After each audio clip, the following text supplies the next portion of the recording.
Assalamualaikum warahmatullahi wabarakatuh. Salam sejahtera untuk kita semua. Semoga kalian tetap sehat dan tetap semangat mengikuti perkuliahan online pada mata kuliah Bahasa Indonesia. Pada kesempatan kali ini, saya akan menjelaskan materi di pertemuan ketiga, yaitu tentang ejaan. Adapun submateri yang akan dibahas, yaitu yang pertama pengertian ejaan, kemudian yang kedua, pemakaian dan penulisan huruf, macam-macam ejaan, kemudian penulisan kata, dan yang terakhir adalah penulisan angka atau bilangan. Ejaan dalam bahasa Inggris disebut juga dengan spelling atau to spell yang berarti mengeja. Dalam Kamus Besar Bahasa Indonesia, ejaan merupakan kaidah-kaidah mengenai cara menggambarkan bunyi dalam kata, kalimat, paragraf, dan wacana serta penggunaan tanda baca atau punktuasi. Mengeja berbeda dengan ejaan. Mengeja merupakan kegiatan melafalkan huruf, suku kata, ataupun kata. Sedangkan ejaan mengatur keseluruhan cara menuliskan bahasa dengan menggunakan huruf, kata, dan tanda baca sebagai sarananya. Selanjutnya adalah macam-macam ejaan. Adapun macam-macam ejaan yang melatar belakangi sejarah perkembangan ejaan, yaitu adanya ejaan Van Ophusian. Ejaan Van Ophusian mulai diperkenalkan di Indonesia pada tahun 1901. Ejaan ini merupakan ejaan Belanda yang sudah disesuaikan ke dalam bahasa Melayu. Kemudian pada tahun 1947 munculnya ejaan Suwandi, di mana yang pada saat itu merupakan Menteri Pendidikan dan Kebudayaan Republik Indonesia. Keputusan pada saat itu bahwa perubahan ejaan bahasa Indonesia dengan maksud membuat ejaan yang berlaku menjadi lebih sederhana. Ejaan ini lebih dikenal oleh masyarakat dengan julukan ejaan Republik. Namun, ejaan ini pada saat itu perlu ditinjau lebih jauh lagi, hingga adanya penindaklanjutan dari Perjanjian Persahabatan Pemerintah Republik Indonesia dengan Persekutuan Tanah Melayu pada tahun 1959 yang mempunyai putusan mempersamakan ejaan bahasa kedua negara tersebut yang dikenal dengan nama ejaan Melindo atau Melayu Indonesia. Namun, dengan adanya perkembangan politik yang tidak berkesudahan, mengakibatkan ejaan Melindo ini dibatalkan peresmiannya. Hingga pada akhirnya tahun 1972, tepatnya tanggal 16 Agustus 1972, diresmikanlah ejaan yang disempurnakan atau EYD oleh Presiden Soeharto. Ejaan ini mempunyai perbedaan dari ejaan sebelumnya, yakni tidak lagi menggunakan lambang TJ, DJ, J, dan NJ untuk mewakili huruf bunyi C, J, Y, dan NY. Selain itu, diresmikannya pula penggunaan huruf X, Y, Z, dan I. Dan untuk penulisan kata ulang, wajib ditulis secara keseluruhan dan dihubungkan menggunakan tanda hubung. Itulah sejarah perkembangan ejaan di Indonesia. Selanjutnya, ejaan bahasa Indonesia mengatur 4 hal, yakni pemakaian huruf, penulisan kata, dan penulisan bilangan, serta tanda baca. Untuk pemakaian huruf, di Indonesia memakai huruf abjad. Huruf abjad dalam bahasa Indonesia terdiri dari 26 huruf, meliputi huruf konsonan dan huruf vokal, yakni dari A sampai dengan Z. Untuk pelafalan bunyinya bisa dilihat pada kolom ketiga. Selanjutnya, yang kedua adalah huruf vokal. Huruf vokal adalah huruf yang melambangkan vokal yang berfungsi untuk menghidupkan kata. Huruf vokal ini dikenal dengan huruf hidup. Huruf vokal dalam bahasa Indonesia terdiri dari 5 huruf, yakni A, I, U, E, Bisa dilihat pada tabel pemakaian huruf vokal, bisa digunakan pada posisi awal, tengah, maupun akhir pada sebuah kata. Kemudian yang ketiga adalah pemakaian huruf konsonan. Huruf konsonan biasa dikenal dengan huruf mati, merupakan huruf yang dihasilkan dari bunyi hambat. Artinya, pelafalan pada bunyi konsonan mengalami penghambatan pada organ tutur manusia. Huruf konsonan terdiri dari 21 huruf. Untuk pemakaian huruf konsonan bisa dilihat juga pada tabel, yaitu pemakaian huruf konsonan bisa digunakan pada posisi awal, tengah, maupun akhir pada sebuah kata. Lalu yang keempat yakni huruf diftong. Huruf diftong merupakan dua buah bunyi vokal yang berjejer dalam satu suku kata. Ada beberapa diftong dalam bahasa Indonesia, yaitu ai, au, oi, dan ei. Adapun contoh pemakaian huruf diftong, misalnya seperti pantau, santai, dan sepoi. Di mana pada kata pantau terdapat huruf diftong yakni au, dan pada kata santai terdapat huruf diftong yakni ai.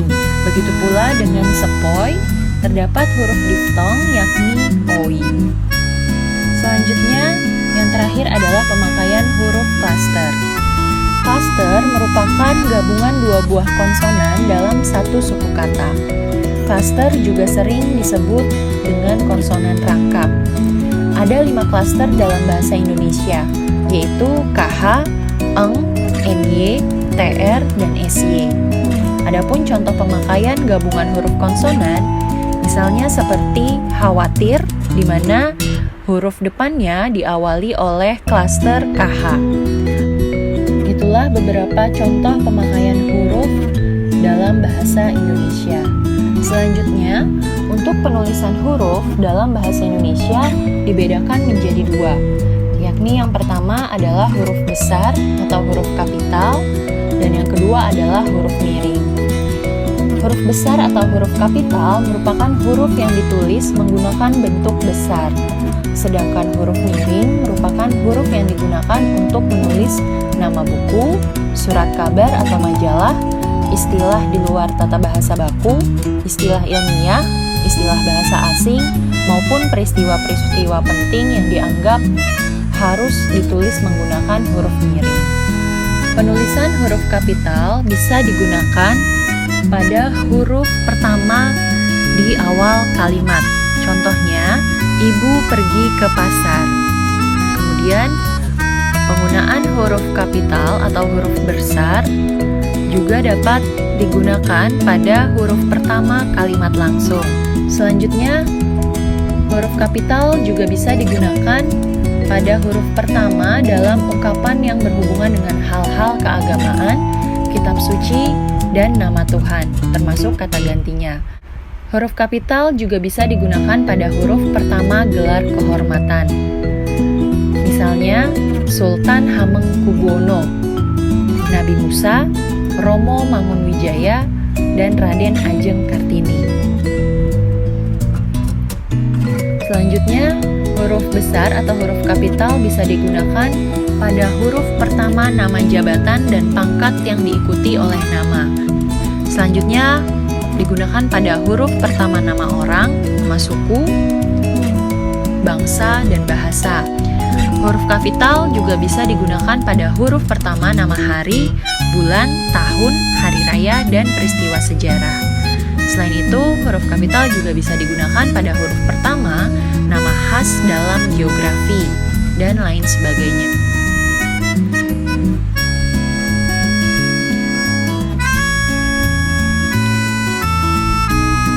Selanjutnya yaitu penulisan huruf cetak miring atau huruf miring. Penulisan huruf miring dipakai untuk menuliskan nama buku, majalah, dan surat kabar yang dikutip dalam sebuah karangan.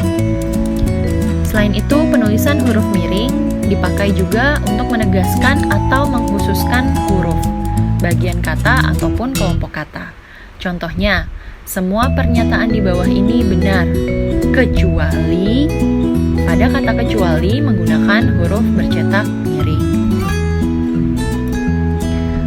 Kemudian, penulisan huruf miring juga bisa dipakai untuk menuliskan nama ilmiah atau ungkapan asing maupun daerah yang belum disesuaikan. Misalnya, ora et labora, artinya berdoa dan bekerjalah. Pada kata ora et labora menggunakan penulisan huruf miring karena pada kata tersebut merupakan nama ilmiah atau ungkapan asing yang belum disesuaikan. Selanjutnya, huruf miring juga dipakai untuk menuliskan judul buku dalam daftar pustaka. Biasanya dipakai pada daftar pustaka dalam sebuah makalah, skripsi, tesis, maupun penelitian lainnya. Selanjutnya adalah penulisan kata. Kata dasar atau kata tunggal adalah kata yang ditulis sebagai satu kesatuan. Penamaan kata dasar lebih pada bentuknya yang belum mengalami proses morfologis. Contohnya, buku itu sangat tebal. Kantor pajak penuh sesak. Pada kata buku dan tebal, itu belum mengalami proses morfologis dan merupakan kata dasar. Sedangkan kata turunan merupakan kata dasar yang sudah mengalami proses morfologis, seperti proses pengimbuhan, pemajemukan, pengulangan, dan penyingkatan. Contoh kata turunan pada sebuah imbuhan, baik awalan, sisipan, maupun akhiran, yang ditulis serangkai dengan kata dasarnya, misalnya diampuni, diperpanjang, bergeletar, mempermainkan, dan penetapan. Kemudian, bentuk dasarnya biasanya berupa gabungan kata dan sekaligus mendapat awalan dan akhiran. Maka kata-kata itu ditulis serangkai. Selain itu, kata turunan juga dapat digunakan pada unsur gabungan kata yang merupakan kombinasi ditulis serangkai. Selain itu, juga pada penulisan kata turunan bisa ditulis pada awalan atau akhiran yang ditulis serangkai dengan kata yang langsung mengikuti atau mendahuluinya. Selain itu, pada penulisan kata juga terdapat kata ulang. Bentuk ulang biasanya ditulis secara lengkap dengan menggunakan tanda huruf. Selanjutnya, penulisan kata pada gabungan kata. Untuk kata majemuk ditulis terpisah, contohnya duta besar, orang tua, kambing hitam, rumah sakit, dan lain-lain. Untuk gabungan kata yang termasuk istilah khusus yang mungkin menimbulkan salah baca, biasanya diberi tanda hubung untuk menegaskan pertalian di antara unsur-unsur yang bersangkutan. Misalnya, anak istri, adik kakak, bapak ibu.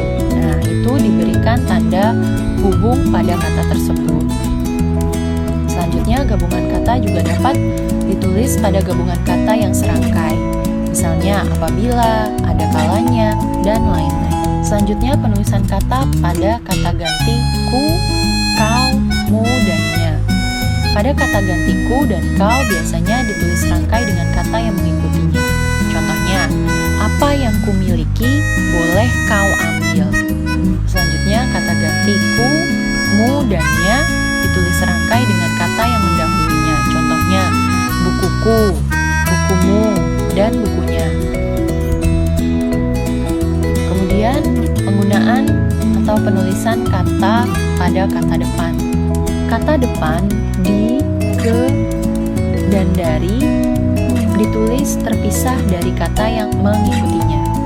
Contohnya, murid duduk di bangku. Seperti itu.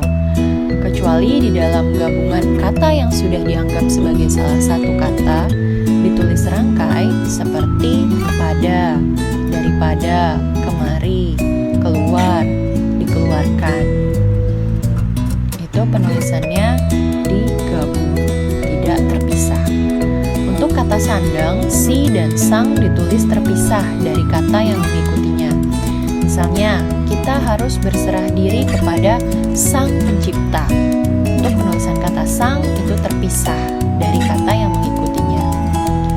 Kemudian, partikel lah, kah, dan tah ditulis serangkai dengan kata yang mendahulunya. Misalnya, pergilah sebelum malam agar tidak tersesat.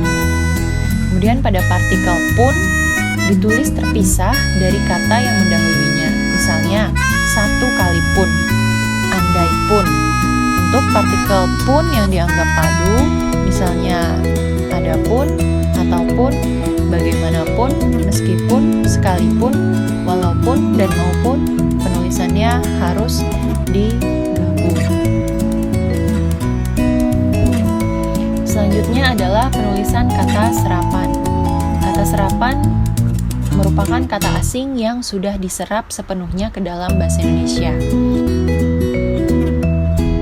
Untuk unsur yang belum sepenuhnya terserap ke dalam bahasa Indonesia seperti reshuffle, chatting, browsing, dan lain-lain, itu tidak merupakan kata serapan. Unsur asing yang pengucapan dan penulisannya disesuaikan dengan kaidah bahasa Indonesia, contohnya adalah seperti fotokopi, manajemen, objek, dan lain sebagainya.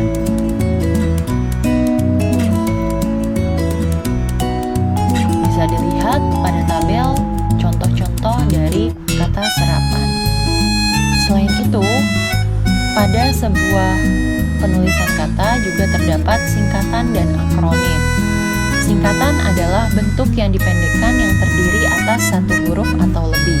Sedangkan akronim adalah singkatan yang berupa gabungan huruf awal kata, gabungan suku kata, ataupun gabungan huruf dan suku kata dari deret kata yang disingkat. Akronim dibaca dan diperlakukan sebagai kata. Adapun contoh singkatan dan akronim, misalnya yaitu nomor yang biasanya disingkat dengan kata no. Kemudian pada akronim, contohnya misalnya ABRI yang merupakan kepanjangan dari Angkatan Bersenjata Republik Indonesia. Contoh-contoh lainnya bisa dilihat pada tabel tersebut. Selanjutnya, penulisan angka dan bilangan. Angka digunakan untuk menyatakan lambang bilangan atau nomor. Dalam bahasa Indonesia biasanya digunakan angka Arab, yakni 1, 2, 3, 4, 5, dan seterusnya, atau angka Romawi. Itulah materi tentang ejaan pada mata kuliah Bahasa Indonesia. Semoga materi ini bisa bermanfaat untuk kita semua. Wassalamualaikum warahmatullahi wabarakatuh.